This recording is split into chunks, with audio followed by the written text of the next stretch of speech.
허락하여 주시옵소서.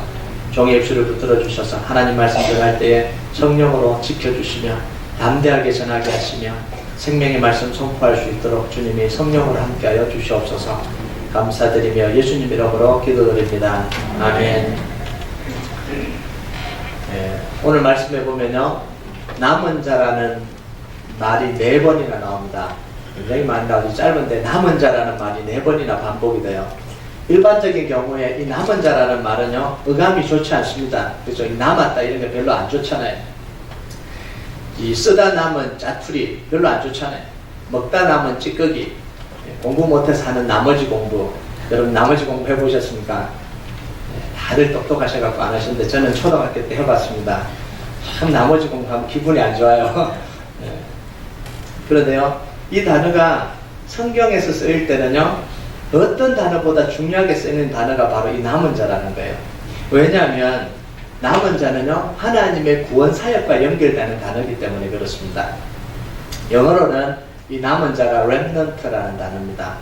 이 remnant라는 단어가 뭐냐면, 인간의 불순종과 타락으로 하나님의 구원의 역사가 단절되려고 할 때, 다 무너져갈 때, 구원의 역사가 이제 다 끼어져갈 그 순간에 하나님이 남겨놓은 소수의 의인들을 말하는, 소수에 남아있는 이 의인들, 이걸 remnant라고 이야기합니다.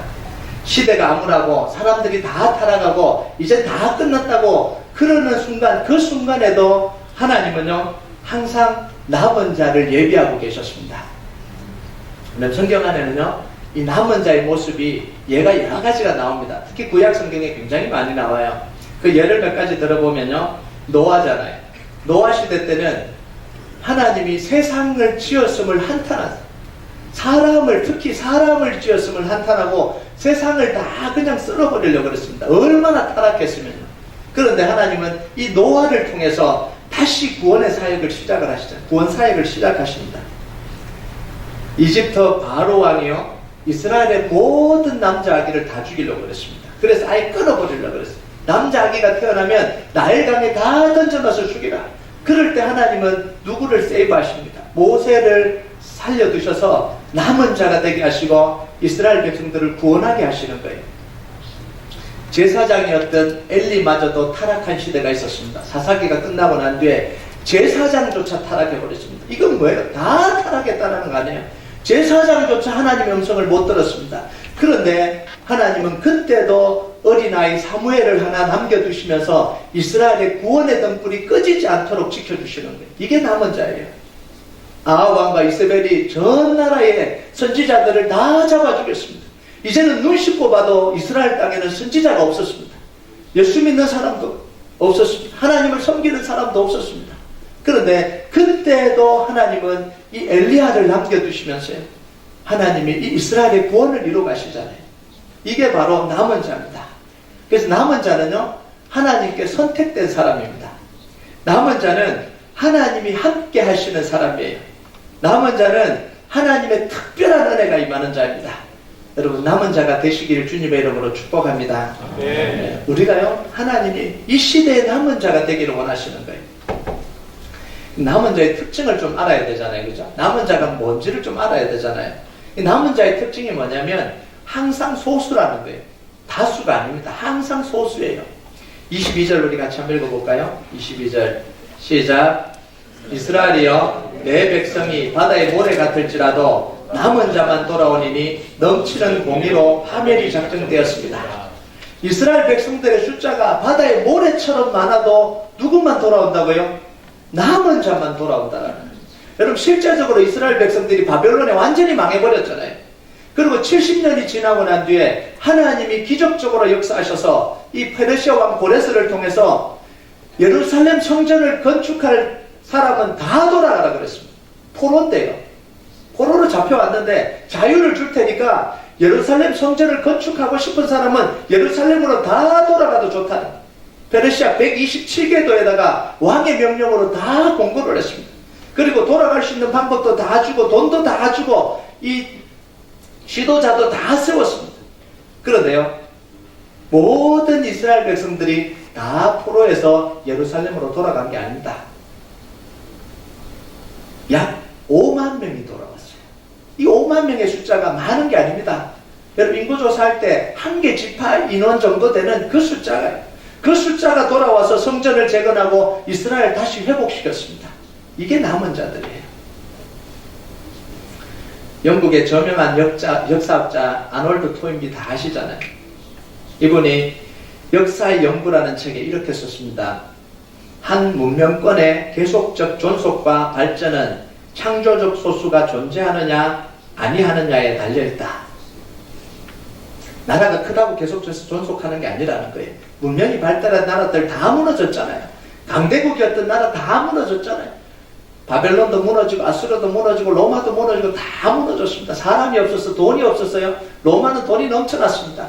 그런데 이 토인비라는 역사학자에 의하면 창조적인 소수가 없었다는 그 안에 새롭게 하고 다시 결단하고 다시 새로운 바람을 불어넣는 이 창조적인 소수가 없으면요, 교회든 기업이든 나라든 커지다가 그냥 망해버린다라는 거예요. 왜? 새로워지지가 않으니까. 그래서요, 우리 교회 속에서도요, 창조적인 소수, 이 남은 자가 있어야 끊임없이 부흥을 하는 거예요. 이 남은 자가 있어야 교회가 계속해서 새로워지는 거예요. 교회도 역사가 길어지면요, 이 교회가 자꾸 화석화되어 버리는 거예요.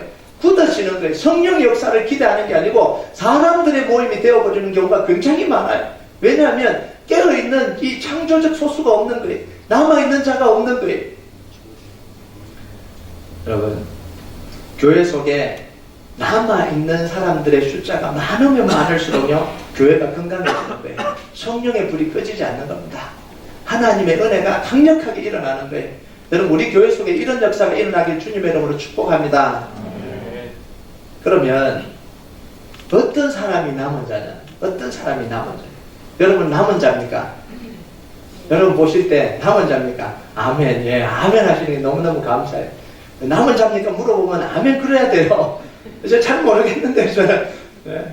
그럼 남은 자로 살 생각이 없는 분들이에요. 예. 20절을 한번 읽어볼까요? 20절 시작.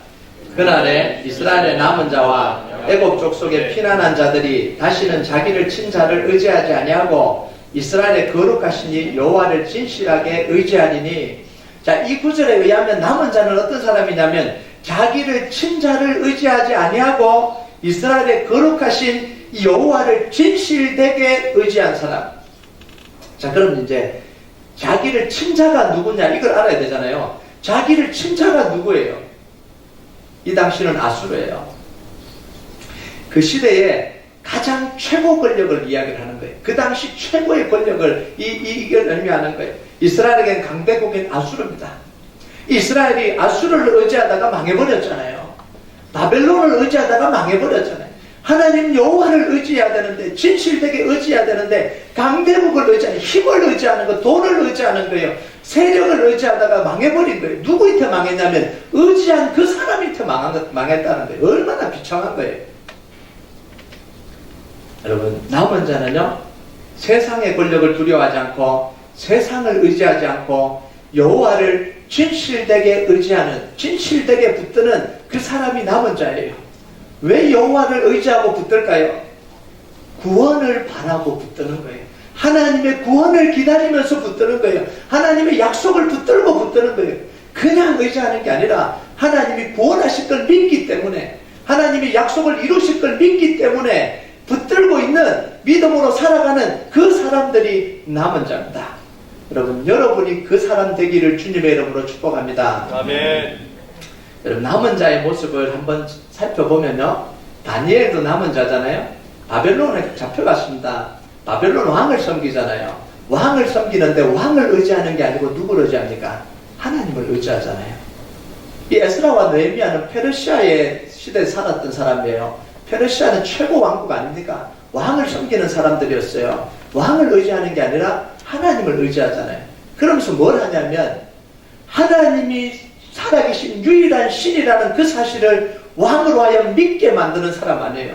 왕을 섬기는 게 아니라, 왕을 의지하는 게 아니고 하나님을 의지함을 통해서 하나님이 이 땅에 살아계신 유일한 하나님이라는 사실을 그 왕이 믿게 만드는 사람들이 바로 이 남은 자예요.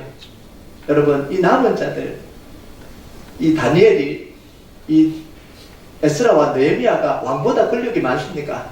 왕보다 부자입니까? 왕보다 능력 있습니까? 아니잖아요. 여러분, 우리가 뭔가 고위직에 있고 뭔가 잘났고 능력 있어야지 하나님을 증명할 수 있는 게 아닙니다. 하나님의 살아계심을 증명하는 건 우리의 믿음으로 가능한 거예요. 이 요셉이 뭐가 있어서 이 바로왕 앞에서 하나님의 살아계심을 증명합니까? 내가 믿는 하나님을 믿고 의지하고 신실하게 의지할 때 하나님이 지혜 주시고 능력 주셔서 그 사람들로 하여금 살아계신 하나님을 보게 하는 거잖아요. 그게 우리의 신앙생활이잖아요. 여러분, 그런데 남은 자는요, 삶이 고독해요. 이때부터 좀 안 좋아하시죠. 남은 자는 삶이 고독합니다. 왜냐하면 사람들은 다 세상 방식으로 살아가는데 나만 뭐예요? 하나님 붙들고 살거든요. 사람들은 다 이렇게 세상 방식 다 따라가는데 나는 다른 방식으로 사니까 고독한 거예요. 그래서 이 엘리야는 남은 자로 살면서 고독했습니다. 엘리야가 얼마나 대단한 사람이에요. 하늘에서 불을 내리고 이 비를 3년 동안 거치게 하고 얼마나 대단한 선지자입니까? 그런데 고독한 삶을 살아갑니다. 그리고 종국에는 뭐라고 고백합니까? 나만 남았습니다. 하나님, 나만 남았어요. 그런데 나도 죽이려고 합니다. 이런 고백을 해요. 여러분, 열왕기상 19장 10절 한번 읽어볼까요? 시작. 그가 대답하되 내가 만군의 하나님 여호와께 열심히 유별하오니 이는 이스라엘 자손이 주의 언약을 버리고 주의 제단을 헐며 칼로 주의 선지자를 죽였으며며 오직 나만 남았거늘 그들이 내 생명을 찾아 빼앗으려 하나이다. 이 대단한 선지자가 주님 나만 남았습니다. 물론 이거는 이 엘리야의 오해였습니다. 그죠? 하나님이 엄청나게 많은 사람들을 남겨두셨다. 7천을 남겨뒀다. 바알에게 무릎 꿇지 않은 7천명을 남겨뒀다. 심지어요, 이 아합의 신하 중에 오바다라는 사람이 있어요. 이 사람이 선지자들 다 떡을 먹이는 사람이에요. 바로 등장 밑에서. 나만 남은 게 아니에요. 그런데 뭐예요? 엘리야는 그 고독을 느끼는, 나 혼자 남았습니다. 이런 고독을 느끼는 거예요. 여러분, 남은 자로 살다 보면요, 혼자라고 생각될 때가 너무 많습니다. 혼자라고 느껴질 때가 있어요. 모든 사람들이 사울 왕에게도 다 돌아섰을 때 다윗은 철저하게 혼자라고 느껴졌습니다. 사울 왕에게 미움받는 그 순간 철저하게 다 돌아섰거든요. 그러니까 혼자라는 생각이 든 거예요. 가는 곳마다 고발자가 생기잖아요. 내가 다윗을 봤습니다. 내가 다윗을 봤습니다. 고발하잖아요. 십 황무지에서, 엔게디 황무지에서 숨어서 지내야 될 때 이 다윗은 세상이 나를 버렸다고 생각했어요. 이스라엘 땅에 모두가 나를 버렸다. 그렇게 생각하고 사는 거예요. 심지어 자기가 구해준 그 거일라 백성들, 그 성의 사람들, 자기들을 구해줬는데도 불구하고 배신을 하고 이 사울왕에게 고발을 하잖아요. 나 혼자다 이런 생각이 들잖아요. 모세도 고독했습니다. 바로가 죽이려고 하는 그때에 혼자 살아남았잖아요. 얼마나 고독합니다. 왕궁에서도 왕자로 살아가지만 고독합니다. 혼자 고독하잖아요. 이 60만의 이스라엘 백성들이 끌고 광야 40년을 지나는데 그때도 고독합니다. 60만이 곁에 있는데도요, 아무도 없는 것 같아요. 60만이 함께 가는데도 혼자 가는 것 같은 거예요. 이런 고독을 경험하고 살아가는 거예요. 여러분, 오늘날도요, 믿음으로 살려고 하는 사람들에게는 바로 이 고독이 찾아옵니다. 여러분 인생에 고독이 한 번도 안 찾아오면 여러분 신앙생활 제대로 안 하고 있는 겁니다. 나는 늘 뭐 사람들이 북적북적 하나도 고독하지 않다. 그 믿음을 점검해 봐야 됩니다. 여러분, 믿음으로 살려고 하는 사람들에게는 반드시 고독이 찾아오게 되어 있습니다. 가정의 구원을 위해서 기도하고 애쓰는 사람은 나 혼자 같아. 근데 가정이 정말 신앙으로 살려고 하는 사람, 기도하는 사람 나 혼자 같아. 아무도 그 신경 안 쓰는 것 같아. 교회 속에도 믿음으로 살려고 하는 사람이 나 혼자밖에 없는 것 같아. 다른 사람 별로 관심도 없고 기도하고 어떻게든 교회를 좀 채워봐야겠다. 이런 마음을 가진 사람이 나 혼자인 것 같아. 다 그런 생각하고 계시죠? 여러분, 직장에 가도요, 신앙으로 살려고 하는 사람이 나 혼자 같아요. 다 교회 다닌다 그러는데 보면 아니에요. 진짜 정말 하나님 앞에 기도하고 이 직장을 통해서 하나님의 역사가 일어나기를 소망하는 사람은 나 혼자 같아요. 나 혼자 애달는 것 같아요. 여러분, 우리가 믿음으로 살 때 이런 고독을 느끼는 게 정상입니다. 여러분, 고독이 축복이에요. 고독은 외로움과 다른 겁니다. 왕따 당해서 외로움 당하는 거, 그게 고독이 아니에요. 사람들을 만날 수 있지만 스스로 자기를 아이솔레이트 해서요, 따로 떨어져서 하나님 앞에서 자기를 고독하게 하는, 믿음을 내가 선택을 하기 때문에 스스로 혼자가 되는 거, 왕따 아니에요. 이게 바로 고독이에요. 여러분, 고독은요, 사람들로부터 멀어졌기 때문에 느끼는 거예요. 그죠? 멀어졌기 때문에. 여러분, 사람들로부터 고독을 느낄 때 하나님은 누구보다도 우리와 가까이 계십니다. 여러분, 믿으십니까? 이게 중요한 거예요. 우리가 사람으로부터 깊은 고독을 느낄 때 우리는요, 하나님과의 깊은 관계의 문이 열립니다. 우리가 고독하지 않으면 하나님을 못 만나요. 사람으로부터 고독해지지 않으면 절대로 하나님과의 관계가 깊어질 수가 없습니다. 여러분 보세요. 늘 사람들과 어울려 다니고 북적북적하고 뭐 그냥 맨날 사람들 속에 있으면요, 하나님이 안 만나져요. 이 영적인 깊이를 느낄 수가 없어요. 그런데 사람으로부터 떨어져서 고독할 때 그때 깊은 하나님을 만나는 거예요.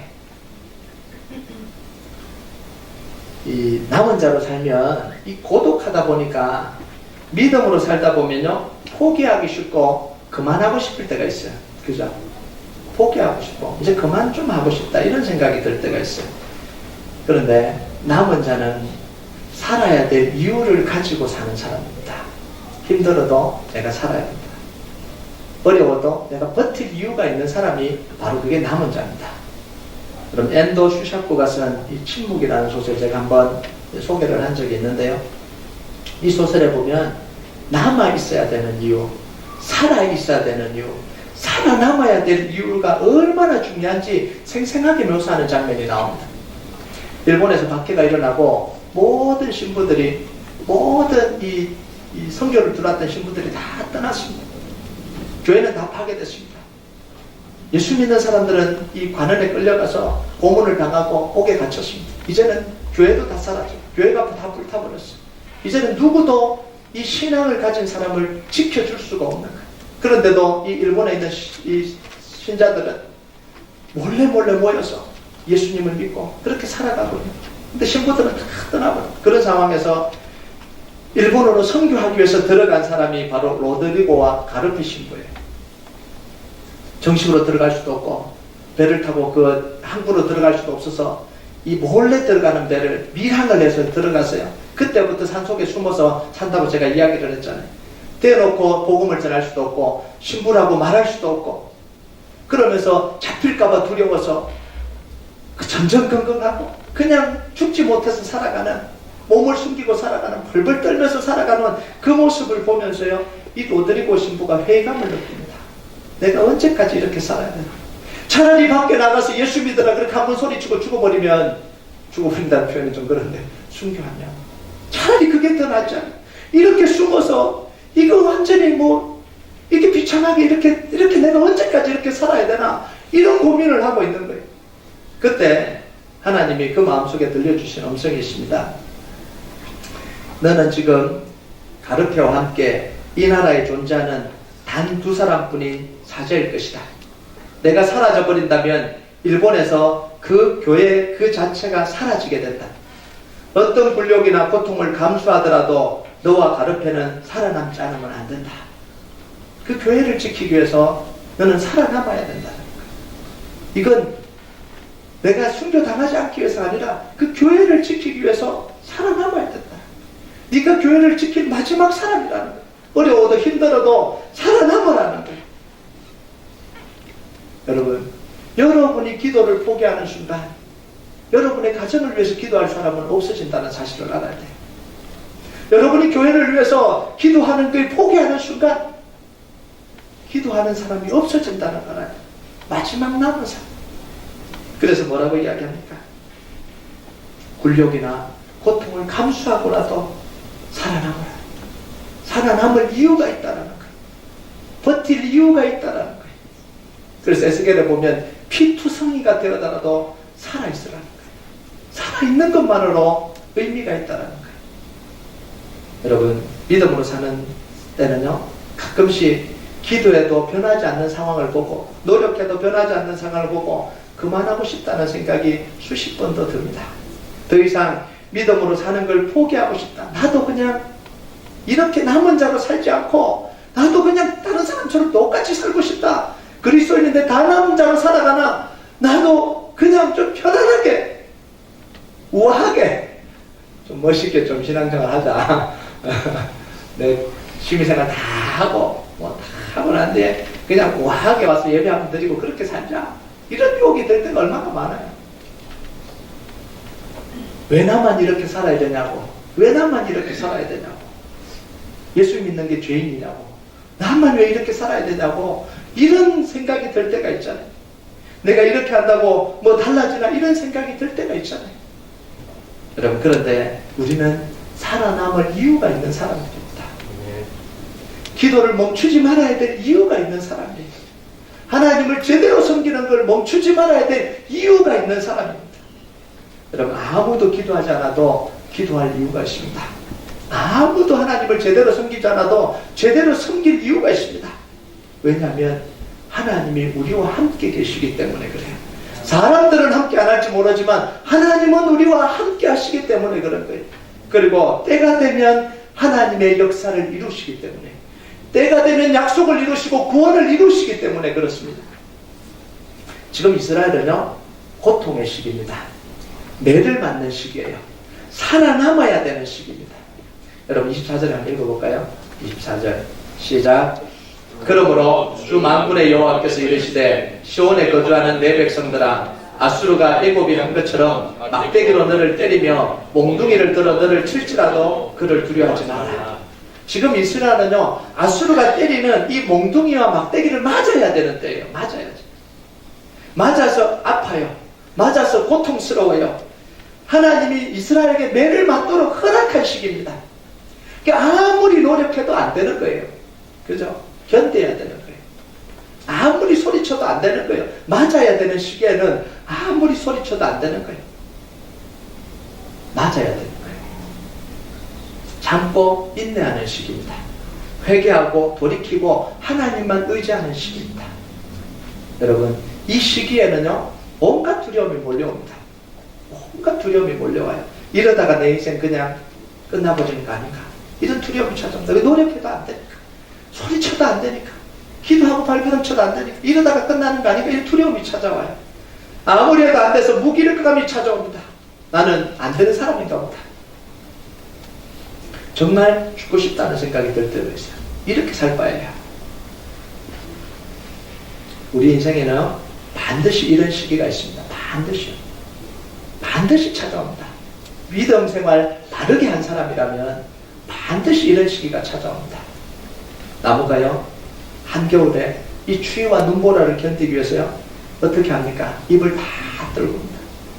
밖으로 보이는 모든 것들을 다 말라 비틀어지게 만들고요, 속으로 꽁꽁 이 견뎌내는 거예요. 밖에서 보면 죽은 것 같아요. 아무것도 없는 것 같아요. 다 말라 죽은 것 같아요. 눈보라가 나뭇가지를 때리고 바람이 나무를 핥히고 지나가도 죽은 것처럼 가만히 있어야 됩니다. 소리칠 수 없이 눈보라가 때리고 바람이 핥혀도 그냥 죽은 사람처럼 있는 거예요. 왜냐하면 견뎌야 될 시기니까. 그런데 하나님이 뭐라고 이야기하냐면요, 그때를 두려워하지 마라, 이렇게 이야기합니다. 그때를 두려워하지 마라. 왜냐하면 오래지 않아서 하나님이 역사하실 것이니까. 오래지 않아서 하나님이 구원하실 거니까. 여러분 25절 한번 읽어볼까요? 25절 시작. 내가 오래지 아니하여 내게는 분노를 그치고 그들은 내 진노로 멸하리라 하시더라. 하나님이 오래 지나지 않아서 이스라엘 향한 분노는 거두고 아수르를 향한 진노를 쏟아부으시겠다라는 거예요. 하나님을 믿고 의지하고 진실하게 견딘 사람에게는 구원의 시간을 허락하시는 거예요. 하나님의 능력을 맛보는 시간을 허락하시겠다라는 거예요. 그런데 세상을 의지하고 살았던 사람에겐 심판의 시간이 다가온다는 거예요. 여러분, 씨 뿌리는 농부는, 씨를 뿌린 농부는 반드시 여름의 더위와 태풍과 장마와 기근을 지나가야 됩니다. 반드시 지나가야 돼요. 씨 뿌린 사람에게는 이게 고통의 시간입니다. 왜 그러겠어요? 씨를 뿌려놨기 때문에. 씨를 뿌려놨는데 태풍이 불어오지 않나? 이 기근이 들질 않나? 바람이 불지를 않나? 늘 들판을 바라보면서 예, 전전긍긍 저거 이게 병충해가 먹어서 다 죽어버리면 어떡하나? 이 비가 안 와서 다 타버리면 어떡하나? 물이 너무 많이 와서 홍수 속에 잠겨버리면 어떡하나? 씨를 심어놨기 때문에 지금 이 시기가 고통스러운 거예요. 그런데 씨 뿌리지 않은 사람은요, 견뎌야 될 고통이 없습니다. 비바람이 치든 폭풍우가 몰아치든 햇빛이 쨍쨍 내리치든 아무런 상관이 없어요. 뿌려놓은 씨가 없는 거예요. 뿌려놓은 씨가. 그런데요, 곧 열매를 거둘 가을이 다가올 때는 달라집니다. 가을이 오면 달라져요. 씨를 뿌린 사람, 눈물 흘린 사람, 견딘 사람에게는 열매를 거두는 때예요.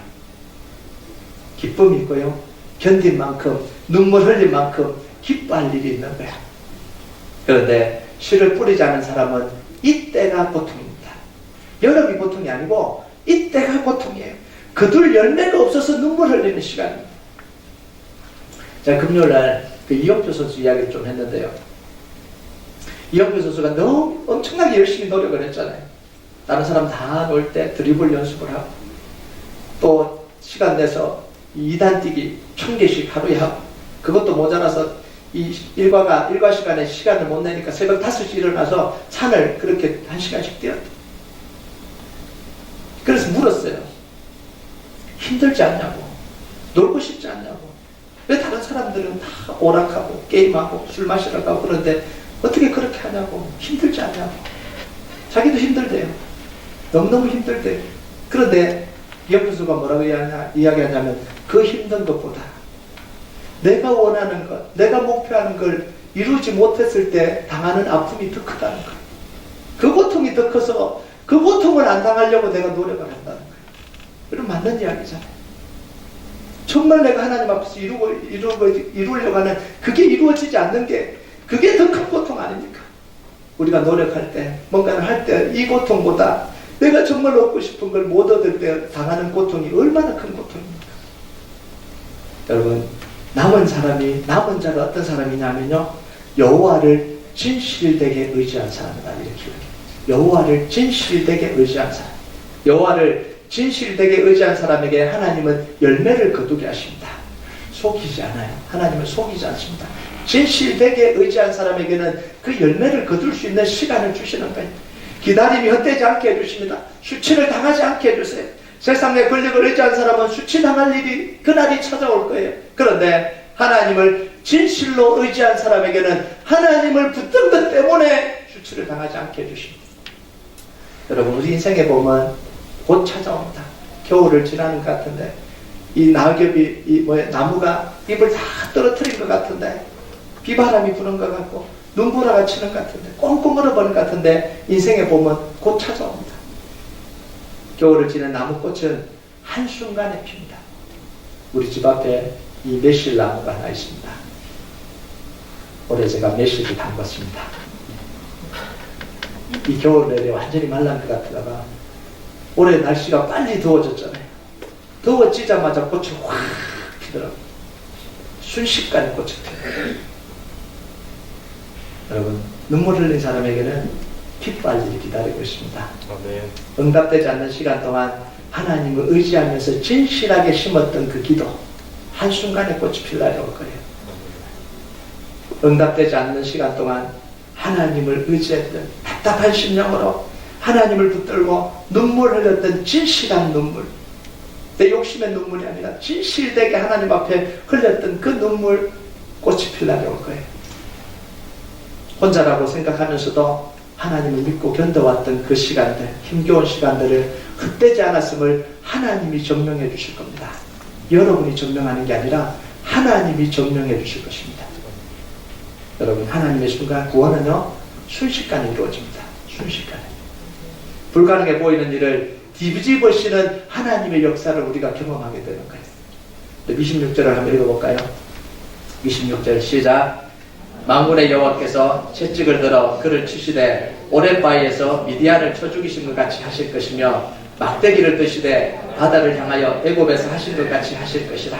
하나님이 지금 두 사건을 통해서 우리에게 말씀을 하시는데, 하나는 기드온이 미디안을 쳐 부순 사건입니다.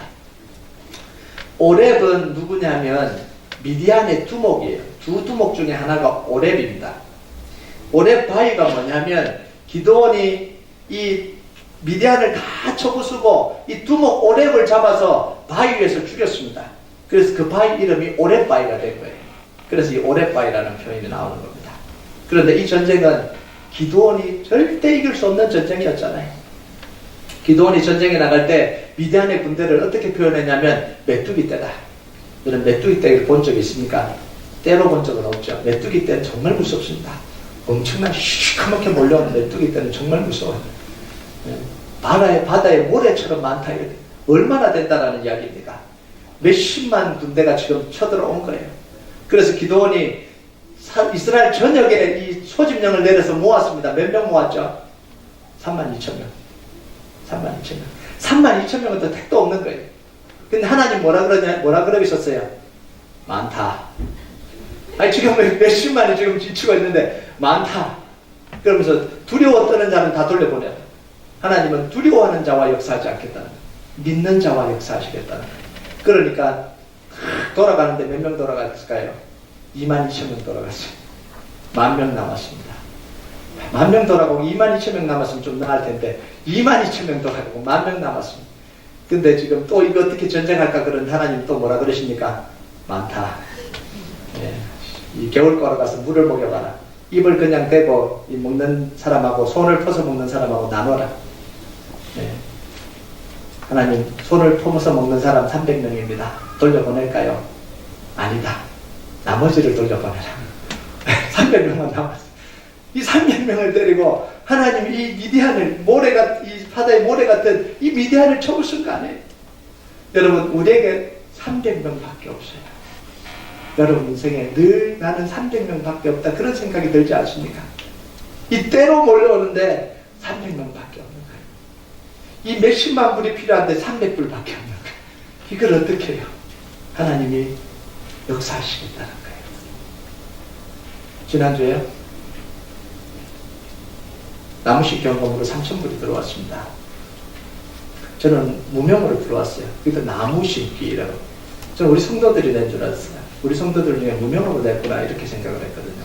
우리 성도들이 좀 많이 내고 있죠. 열심히 내고 있는데. 근데 이야기를 들어보니까 우리 교인이 낸 게 아니에요. 와서 냈대요. 지나가다가 예배 드리러 온 게 아니라 이 헌금 내러 왔다 그러고는 내고 갔어요. 다른 교회로 갔나 봐요. 하나님도 좀 기가 막히네. 아니 그 나무신경을 또 어떻게 알아갖고 그것도 또 나무신경을 다 가져와서 예배 드리러 오는 시간에 두고 갔어요. 그 교회 축복받길 바랍니다. 하나님은요 어떻게 역사하실지 모르는 거예요. 우리 속에 어떻게 역사하실지 모르는 거예요. 또 하나 사건은 홍해 앞에 있는 이스라엘 아니에요.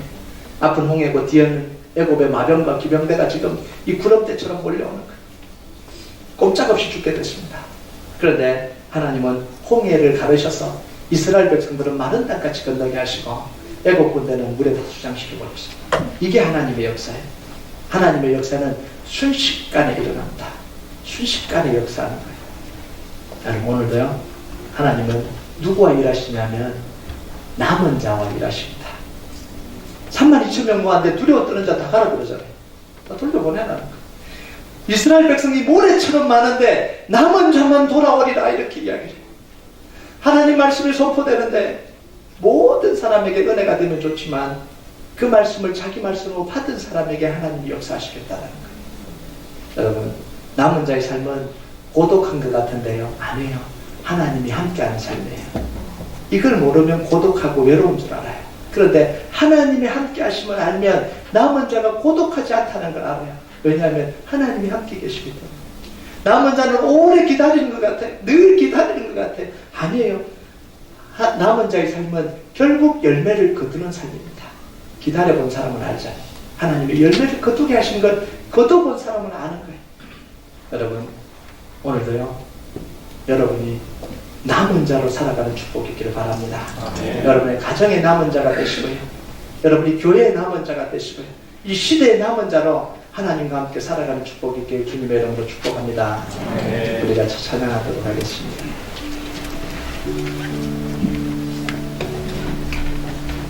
하나님이 우리에게 놓아두시려고 하는 자리가 있어요. 내가 있고 싶은 자리가 아니라 하나님이 나를 두고 싶은 자리가 있어요. 남은 자로 그곳에 두고 싶은 자리가 있어요. 그곳에는 고독한 자리일 수도 있어요. 외로운 자리일 수도 있어요. 기다려야 되는 자리일 수도 있어요. 견뎌야 되는 자리일 수도 있어요. 그런데 하나님은 그곳에 있기를 원하십니다. 그리고 그곳에 있는 사람과 하나님이 함께 하십니다. 오늘도 우리가 이 고백을 하나님 앞에 드릴 때, 주님, 내가 부르신 그곳, 그 자리에 있기를 원합니다. 피투성이가 되더라도 내가 그곳에서 지키고 주님을 의지하고 신실하게 주님, 진실되게 주님을 붙들고 살아가기를 원합니다. 시간 우리가 찬양으로 좀 같이 고백했으면 좋겠습니다. 나의 부르신 그 길을 따라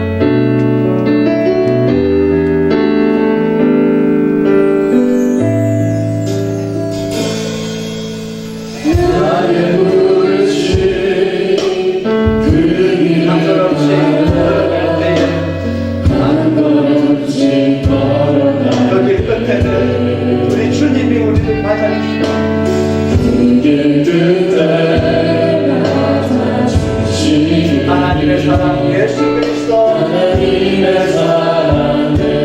그리스도 나를 부르신 그 주님의 사랑의 역사를 듣기 원합니다.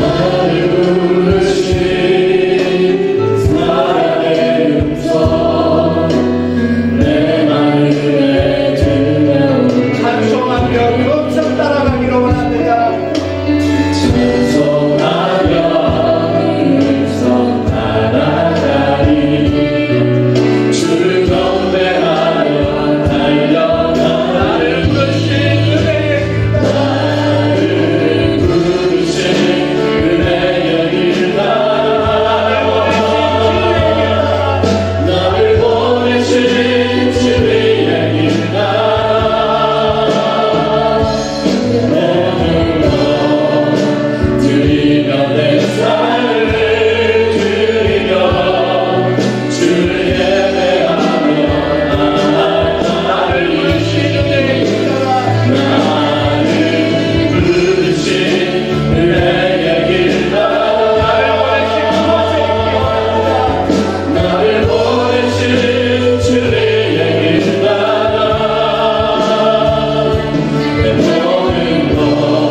이별의 사